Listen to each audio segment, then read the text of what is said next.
This tutorial is to show you how to fill in a certified payroll report for a prevailing wage project. So the first thing you want to do is hit the Shift key so that you select both Part A and Part B tabs, so that when you're filling out your information in this top column here, it fills in on both sheets. Saves you from having to do it twice. Once you've completed that part, then you can go ahead and come down here and fill in the rest of the information for these headers. And if you go and click over to your Part B, you can fill in everything for this black header. So once you've completed all that information, you want to click off your tabs so that just Part A is selected.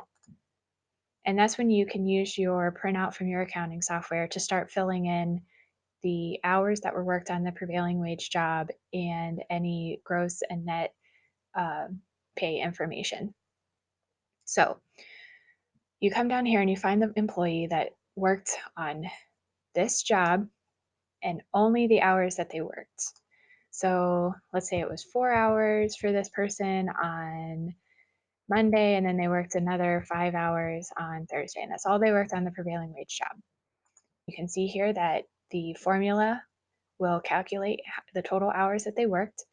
Then, using your accounting software information, you're going to put in the total number of hours that they worked for the entire week, which that is typically a 40-hour work week. And then their gross wages and taxes that were withheld and any other benefits that were withheld. It's going to give you your net here, and you can see up here in the formula bar, it shows you the formula for calculating that.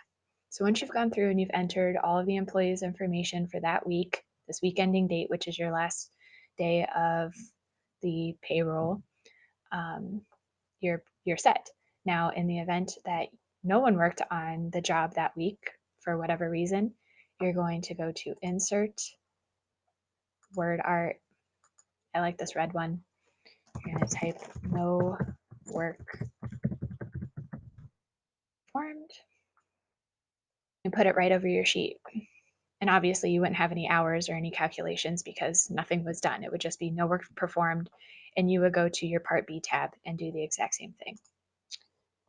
So get rid of that. And the next thing that you want to do is hold the Shift key down so that you can select both Part A and Part B tabs of your worksheet. Go to File and Print. You're printing the sheets so that whoever is authorized to sign the certified payroll report can do so. Then you're going to come back and with both tabs still selected, File, Save As, and this is where you're going to change the file name to next week's payroll ending date, which would be 31 for Sunday. Ours goes Monday to Sunday. And you're going to save. Then that new sheet, as you can see up here, will open up. At this time, with both tabs still selected, you can change your payroll number, which will change on both sheets for you so that nothing gets off, and then your payroll ending date, which will change on both sheets. And to check, just go ahead and click on the Part B, and you can see it changed to payroll number 22, and then to next week's ending date, March 31st. Then if you click off of both tabs, you can go back to your Part A, and that's where you can highlight. Whoops. That's where you can highlight and delete the previous week's information so that you're starting fresh for the next week, and you'll come back and repeat the same process. And that is how you fill in your certified payroll report for a prevailing wage project.